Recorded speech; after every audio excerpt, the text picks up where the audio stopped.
there's one. Got one. Oh, first cast.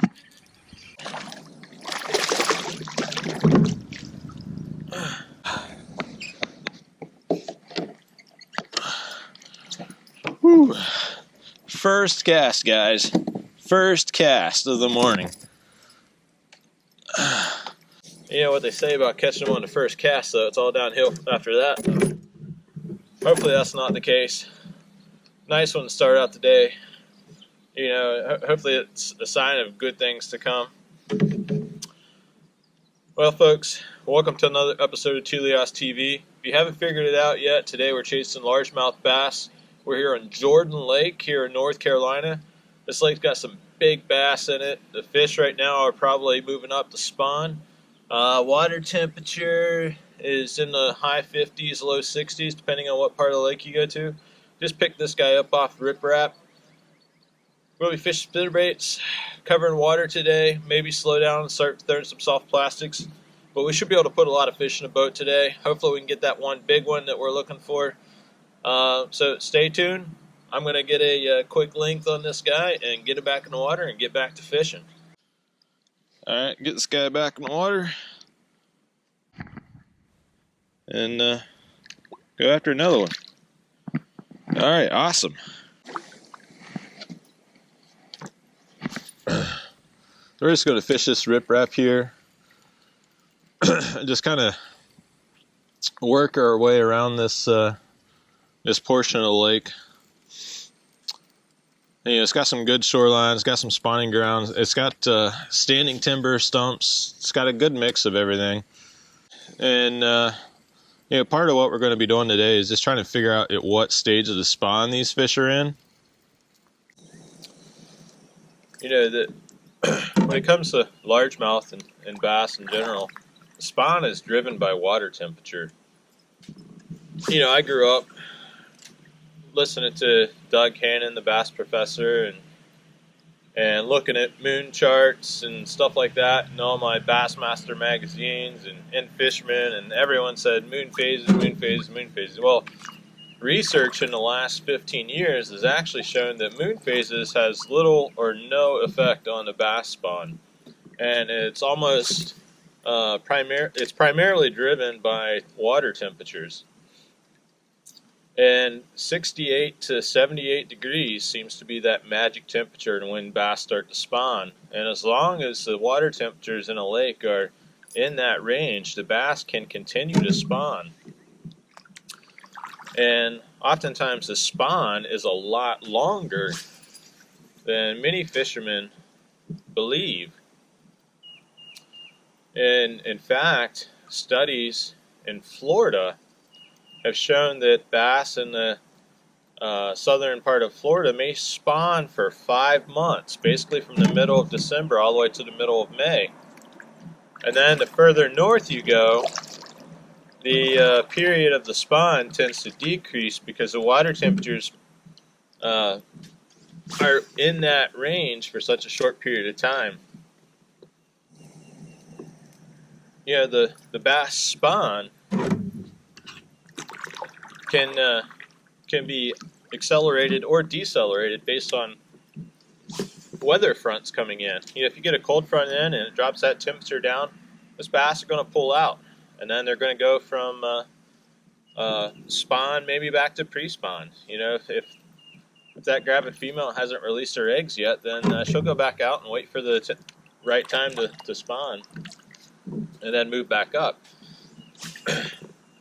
And the studies that they've done to show this is they'll collect small young of the year bass from a lake, and you can actually count up to about 6 months of age. You can actually count the rings on the otoliths of those fish. Now, the otoliths are basically the ear bones of the fish, and they have daily growth rings, just like a tree would have annual growth rings. So you can take these young of the year fish and literally count the number of days that fish has been in the lake, and you can determine exactly when that embryo or that fish was fertilized. Because once a largemouth egg is fertilized, roughly 3 days afterwards is when the larvae will hatch. So you can count those rings in this young of the year fish, and you can determine exactly when that bass was spawned. And through those studies, they found that the moon phase had little to nothing to do with this bass spawn, and it's all temperature driven. And they were actually able to correlate the age of these fish and when the fish spawned in the lake, to some of the weather patterns. They would see small spikes that they can correlate with the weather for that spawning season. Springtime is the best time of year to go out and catch these big bass on the shoreline. If you put in the time, oftentimes you'll catch a big bass in the spring because all the fish are predictable. They're gonna try to spawn, and that predictability of spawning in the shallow water is what allows you to be able to catch them.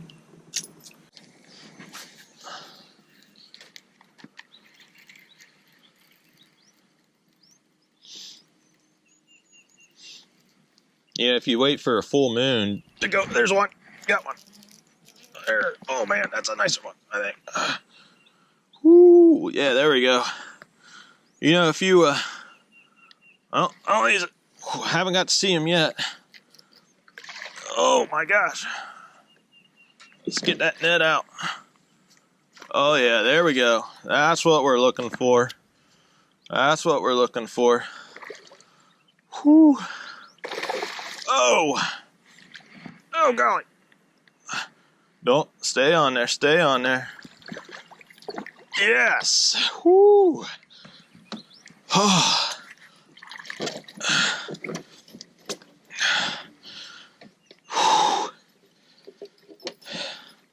Got him with that trailer hook. If you're fishing spinner baits, even in brush, I almost always throw a trailer hook. And as I was just saying, the key to catching big bass in the springtime is putting in time on the water. Regardless of the moon phase, if I wasn't out here on the water today, I obviously wouldn't have caught this fish. So, don't really get too focused in this moon phases. Look at water temperatures. Just keep an eye on the weather and get on the water as much as you can. All right. Make sure she's good and healthy.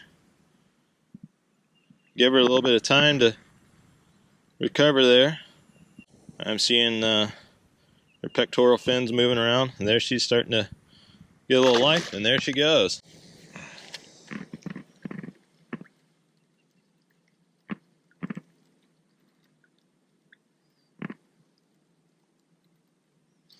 There he is.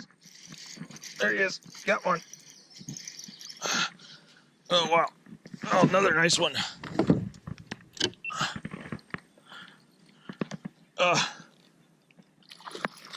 Oh my gosh. Another nice one, guys. This one here's probably... Oh my god. Don't jump. Don't jump. Whoa, it jumped right in the net. Wow. Jumped right in the net. Whew. When he jumped, I didn't realize he jumped in the net. And I just felt the weight of the fish disappear. And I thought that I had lost him, but he had jumped right in the net. Looks like about 18 and a half inches probably. Just that estimate. That one came on a spinnerbait again. I threw a square bill for a little bit. Wasn't getting too much. I was getting a lot of foul hooked on debris. Switched over back to spinnerbait, and almost as soon as I switched back over, I got this guy. Let's get this guy back in the water and see if we can get another one.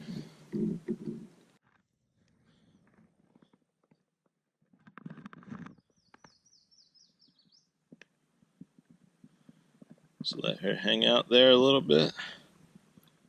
There she goes. Off to make babies. Oh, there's one. Got one. Oh, looks like another nice one. Can't tell how big he is right now. Oh, Swimming out in the deeper water.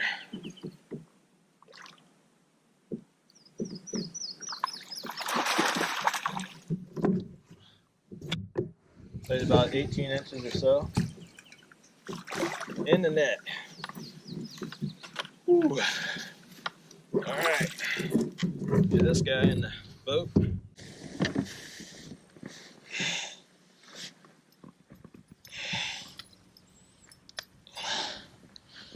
See if we can get these hooks out.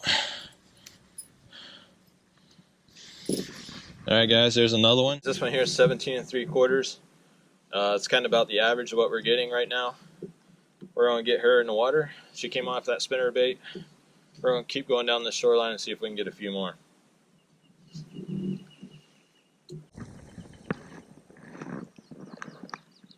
And there she goes.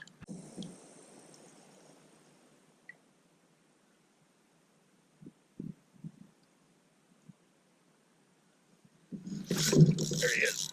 There he is.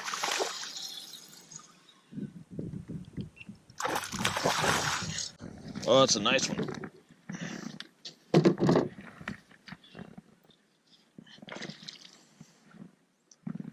Woo.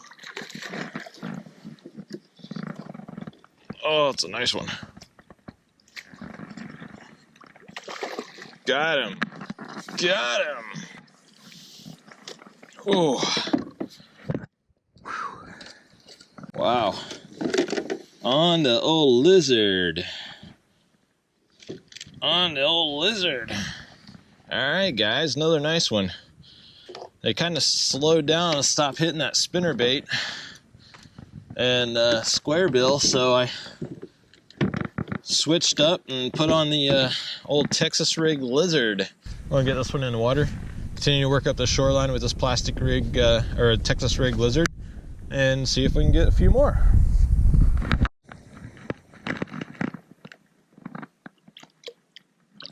And he's gonna wake up here in a second. He's gonna wake up here in a second. Uh-oh. Should have revived him a little bit more. There he goes. There he is. There he is. Oh my gosh. I think I had my drag set. This guy's still kind of green. Right in the net. Swam right in the net. Wow. Another nice one, guys. Another nice one. Oh yeah, he wasn't getting away. He got a hook right in the top of the mouth. I just threw in right below where I hooked this one and had one hit and missed it. And then threw back in and got this guy. You know, it's been a great day of fishing. Starting to run out of batteries and memory card for the cameras. This camera on my chest is already dead. But another great fish, great day of fishing. I'm going to put this guy back. But if you like this video, click like, subscribe to my channel, share the video, and stay tuned for more videos from Teleost TV. And you'll see me catch more fish like this. Thanks for watching. And there she goes. Woo!